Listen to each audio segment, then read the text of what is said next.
Hi everyone, it's Liam here from Rating the Races. So we've got some racing tomorrow.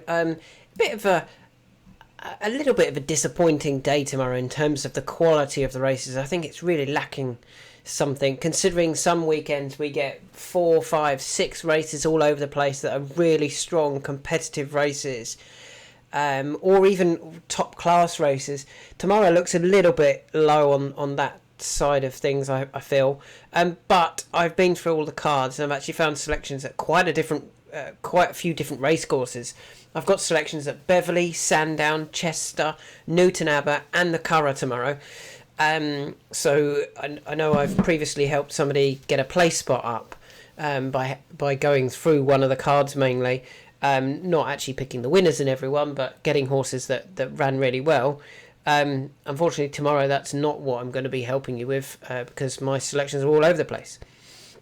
So let's start off looking at Beverly in the 205, the Beverly Hills, the Beverly Bullet Sprint, and I can't get away here from Comanche Falls. I think Comanche Falls is the best horse in the race. I know Clarendon House is actually higher rated. I think Comanche Falls, I think he's got a bit better form than Clarendon House personally. This is a listed race featuring a lot of handicappers or horses that haven't quite done it at group level. Now, Democracy Dilemma was one of our selections last week. Ran really well at York in a good handicap, but I don't think it was quite up to the level of winning a race like this, for example. The third behind Starlost and Rogue Lightning, the sixth behind Believing. I kind of feel Democracy Dilemma is a very, very good handicapper, but I wouldn't have him running decent races in group races, whereas I would have Comanche Falls being able to do that. Obviously, Clarendon House was last seen actually running in the Group 1 of the Nunthorpe, finished 12th of 12, well beaten. But then even the time before that, when finishing behind Starlust, Rogue Lightning, Democracy Dilemma, Corker, Clarendon House, that for me isn't top class form, whereas I think some of the form from Comanche Falls has been top class form, and I think there was a nice return to a bit of form last time out in a very good handicap, beaten by El Monged and Strike Red in the Skybets Constantine handicap at York. Now obviously the winner could be ridiculously well handicapped. El Monged went off the 7-2 favourite, and Strike Red probably just ran a really good race for him, and to be fair to him, he had been going reasonably well. Finished 6th in a Goodwood Stewards Cup, finished 5th in a good race at Newcastle, so I kind of feel that Strike Red didn't too badly overrun, suggesting that Comanche Falls finishing third, it was a very, very good effort for third off such a high weight, giving away weight to a lot of the rivals. And I think this drop back in class is a useful class drop, and a class that he can certainly get involved in. I mean, if we look at his 2 runs before, he finished 6th of 9 in a Group 3, so he wasn't last. And then he was 5th of 7 in a listed race, only beaten a length and a bit. Went a 5-4 favourite that day. And the time before that, finished 2nd to Believing. Now, Believing is a Group 1 horse. They pulled well clear of Corker, and Corker kind of has a form line with the likes of Democracy Dilemma and Clarendon House, and I don't think the others are good enough. So I'm actually quite keen on Comanche Falls here. I think Comanche Falls is going to take all of the beating. No issues with Paul at the track. He should ride it well. So hopefully we can kick off tomorrow with a winner in the Beverly Bullet with Comanche Falls, who is favourite, but is 4-1. I actually thought Comanche Falls was going to be 2-1 sort of price, and then I thought it was going to be a lot close, shorter at the head of the market and bigger at the outsiders. So I've thought like the likes of Albashir and Emirati Anna could be bigger than that, whereas Comanche Falls and Clarendon House would be shorter than that. So Comanche Falls, at 4-1, I'm very happy with that. Moving on to the 225 at Sandown. This is all about the price for me. In the 225 tomorrow, you can currently get 11-10 about Tamfana. That's too big. I really think that's too big. I think Tamfana's going to go off odds on here, and I think Tamfana's going to go and win quite comfortably. it wasn't a fluke for Tamfana when finishing fourth in the 1,000 guineas behind El Malka, Porta Fortuna and Ramachoy, when Tamfana could have easily won that day if he'd got a clear run, or she got a clear run, sorry. And then her previous efforts, subsequent efforts, they've been fine. She was third in a Group 1, the Prix de Diane at Chantilly, then went to Longchamp and finished fourth in the Prix de Paris. Nothing wrong with those at all. Probably didn't stay. If we looked at the likes of Illinois being just in front of Tamfana in that a mile and a half race, if you put Illinois in this race, Illinois is really short. I don't totally understand. I guess they're saying, will Tamfana appreciate the drop back in trip? I think she will. I think she'll be fine. And 11 to 10, I personally think is too big. I think she should be odds on to win here.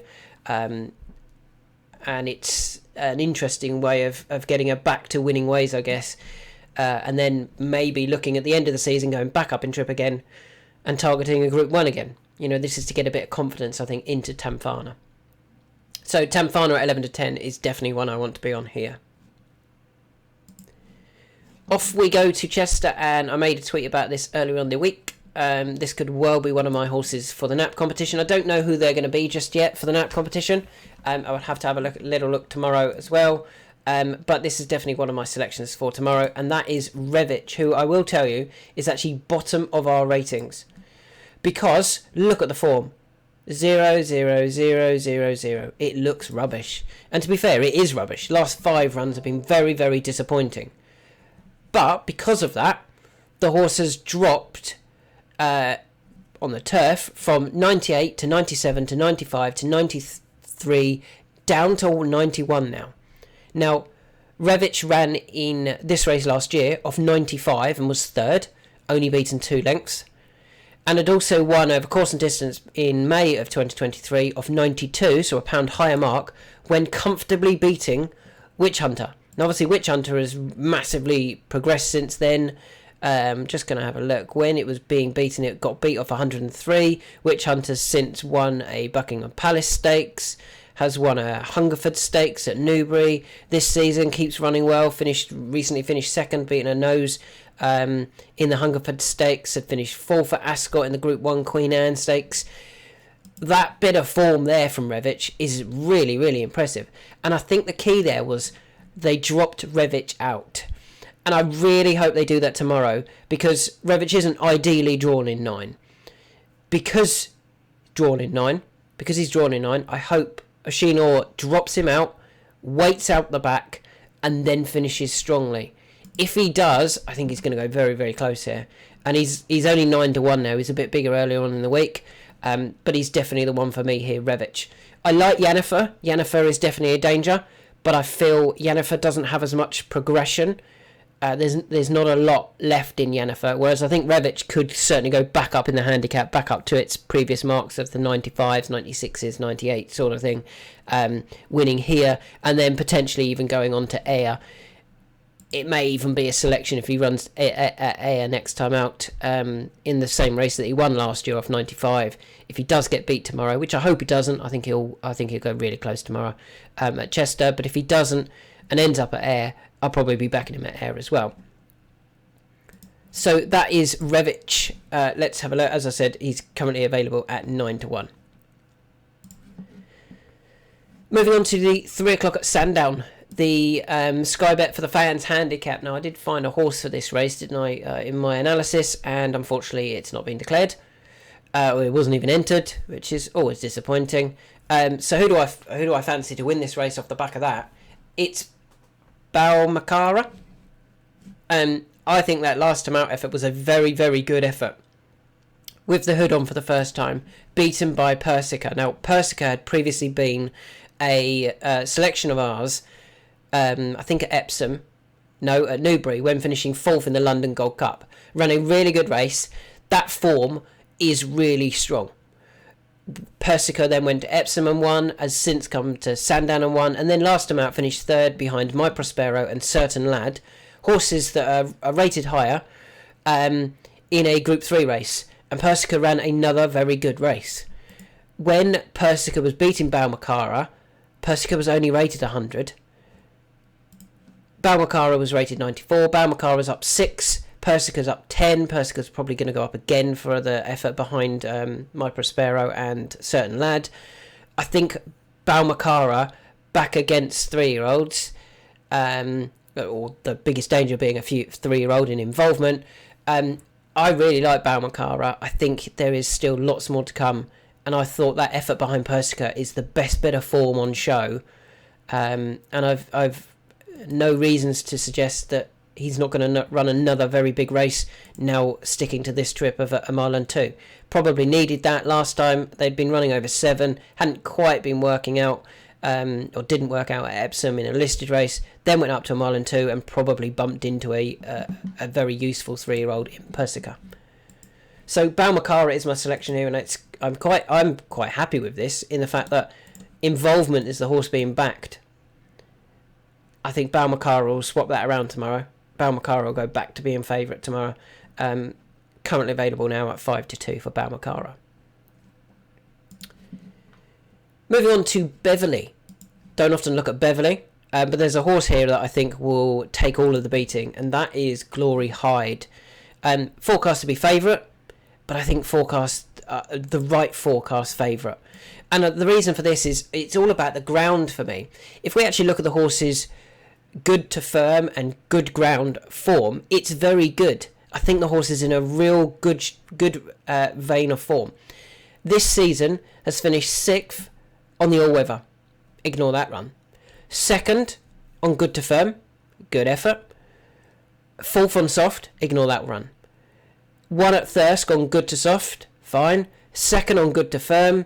7th on good to soft at Thirsk, when I think it was just riding a bit slower than that. And then bounced back to form last time out on good to firm. It's all about the ground for this horse. The ground, 5 furlongs. Clearly acts well at Beverley, having won last time out at Beverley quite comfortably in the end. Went up £2 for that. Went up £5 for that, sorry. No, went up £2 for that. I was looking at the wrong horse. Went up £2 for that. In my opinion, that is not going to be enough to stop Glory Hyde. Now, the forecast price is 9-2. I don't think we're going to get that. But if we can get anything around the 2-1, I think that's a fairer price for Glory Hyde, personally. I think Glory Hyde is going to take all of the beating there for Callum Rodriguez again. So that is a selection at Beverley. Now we're off to Newton Abbot. Another horse that I think was a winner last time out. I think the ground for Dan Skelton and Harry Skelton for Beatbox was the factor that turned this horse around. Previously been trained by James Ewart and had been running on heavy and soft ground. But if you actually look through his form, it wasn't amazing on heavy and soft ground. Does have a win to his name, a comfortable win off 99 under Edward Austin, who does ride sometimes for Harry Skelton. Won it comfortably that day off 99 on good to soft. They then kept running it over on heavy going. Didn't work, and it dropped all the way down to 89 before Dan took over and found this race last time out at Market Raisin, and the horse won really comfortably off 89. The fact that the horse has already won comfortably off 99, going up to 97, and now with Harry on board, I don't think there's any reason to suggest that Beatbox can't follow that up. And I think I really like this horse here. Harry and Dan Skelton also have their horses in good form. I think the biggest danger here is Tonto Foley, and Christian Williams' horses aren't running particularly well. So that just gives me another edge, in my opinion, for picking Beatbox. And if you can get anything above 6-4, I think that'll be a great price about Beatbox tomorrow. I'm hoping we can get something around there, because I think he's a good thing. Which will be nicely with that name of that horse in that race. Go on, you good thing. I think Beatbox will comfortably win tomorrow, and end up in the 105, 106 sort of bracket next time. Back off to Sandown for the Salario Stakes, the Group 3 for 2-year-olds.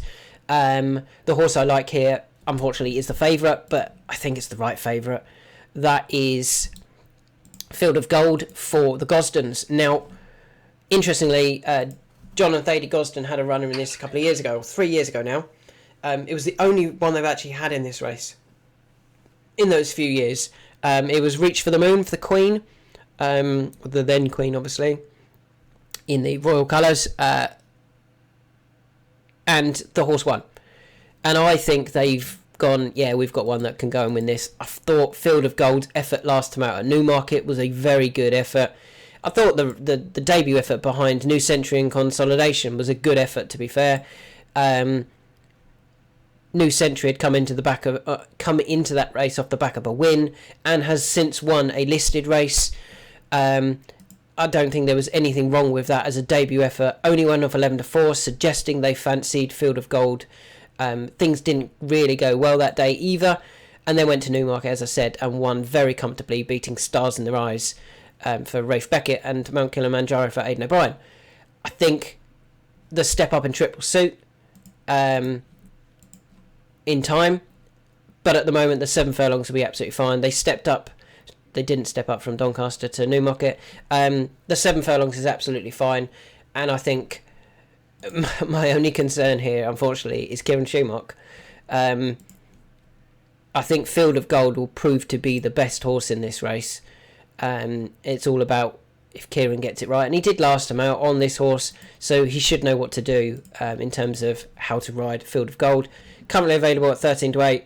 I think this is the one that takes all of the beating here. That is the 335.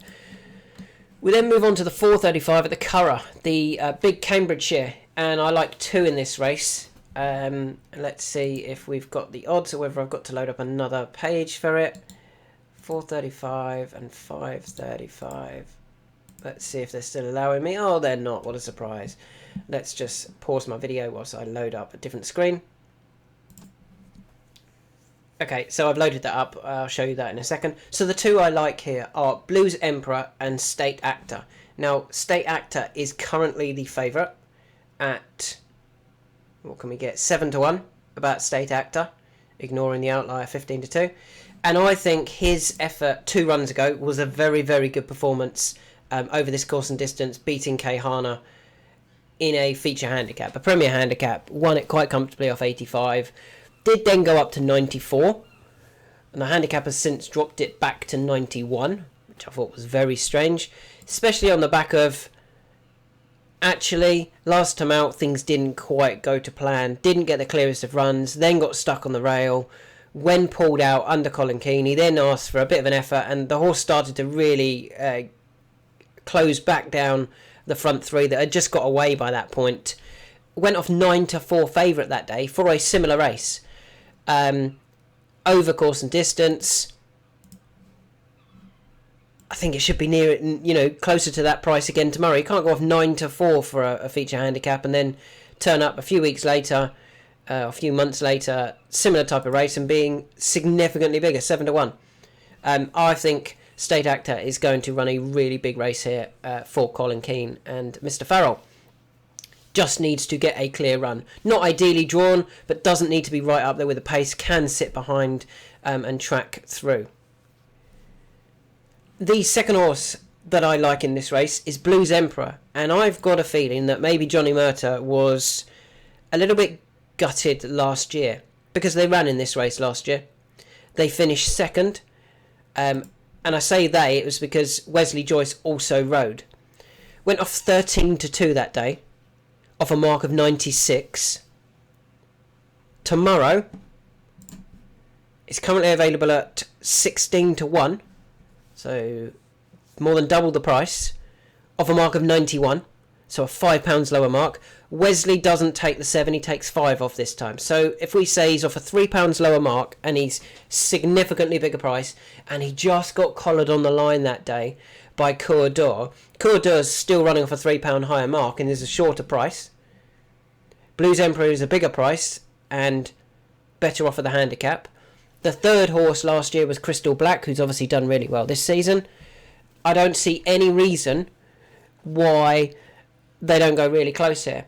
And Crystal Black, interestingly, was ridden by Colin Keane last year for Gerard Keane, which I believe is his dad. Colin doesn't ride this year. Colin is happy to ride State Actor, the favourite, which is our other selection. Obviously, Crystal Black has since finishing third, has won his next 5 handicaps, or 5 races, including a Group 3. I mean, that's really, really good form. So those two, Curragh and Blues Emperor, have to be considered. And the fact that Blues Emperor was, in my opinion, unlucky in that they went too early. Better off in the handicap this year, £5 or maybe 3 if we take the jockey's claims. The jockey claim literally, he's now only claiming 5. Plus, I think Johnny probably went, Wesley, you're going to ride him again next year, and we're going to try and make amends for just slightly going too early. I think that's a massive price about Blues Emperor. If State Actor had not been in this race, Blues Emperor would have been one of my naps for tomorrow. Because of State Actor, I do wonder whether he might be incredibly well handicapped as well. I am worried, and I will be thinking about whether I put one of these two, Blues Emperor, into my naps for tomorrow. I'll have to wait and see. And finally, the last race I want to talk about is the 5:35 at Chester. The horse I like here is Spirit Mixer. This is a big drop in class. Big drop in class. Last time out went at York, ran in a class 2, ran okay, finished 8th, beaten 6 lengths. Time before that at Ascot in the Curragh Cup, finished 4th, beaten a length and a quarter.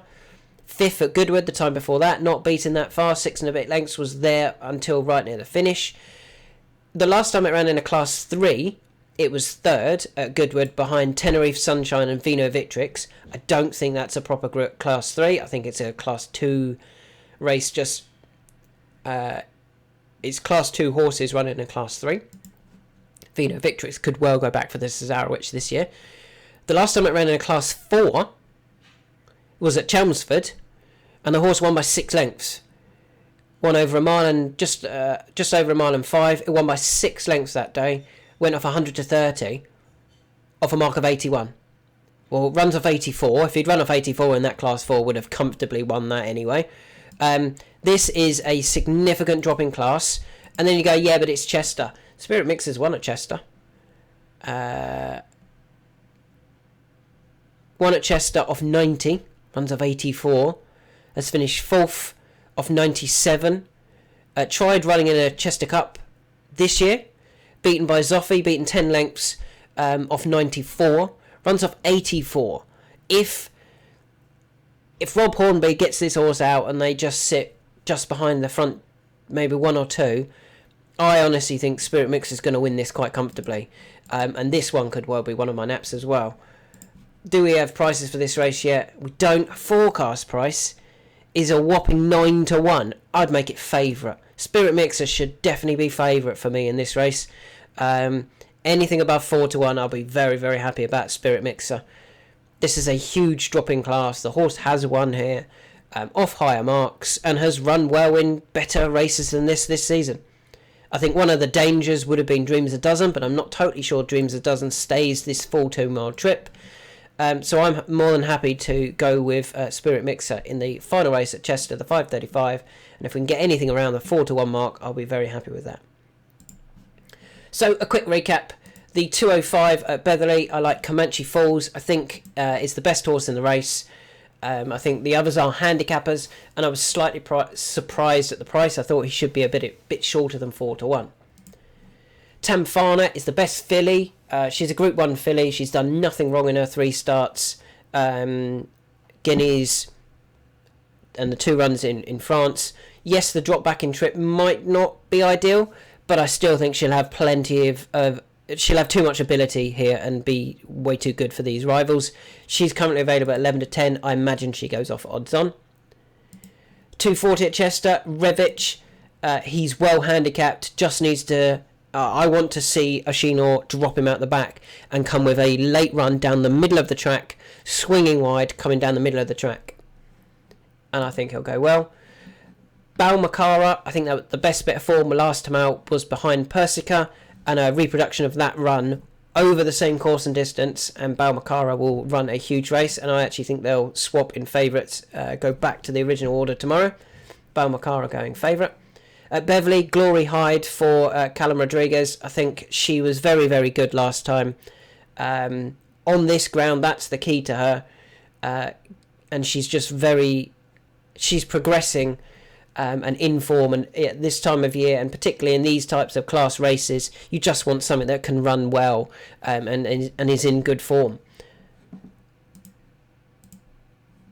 Beatbox is similar for Dan Skelton. Dan does have his horses in form. Christian Williams doesn't.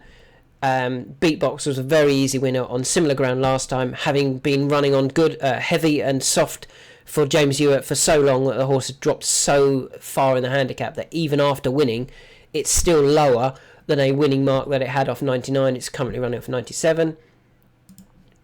Field of Gold, I thought the last amount effort was very good. Even the debut effort was fine. John and Thady Gosden don't often send runners to this race. When they do, especially in the last 3 years, they've only had the one run and it did win. I think Field of Gold is the one that will take all of the beating. In the Cambridgeshire, State Actor was unlucky last time at the Curragh. Will go closer next time under Colin Keane. It may end up working out really nicely, that defeat. Blues Emperor is off a lower mark when only narrowly getting caught on the line last year. I think they've targeted coming back this year and is a significantly bigger price. And finally, in the last race, Spirit Mixer, massive drop in class. As long as he jumps out and sits relatively, I don't even want him. I don't want him at the front, but I don't want him at the back. Just sit in mid-division. I think he'll take all of the beating in this Class 4.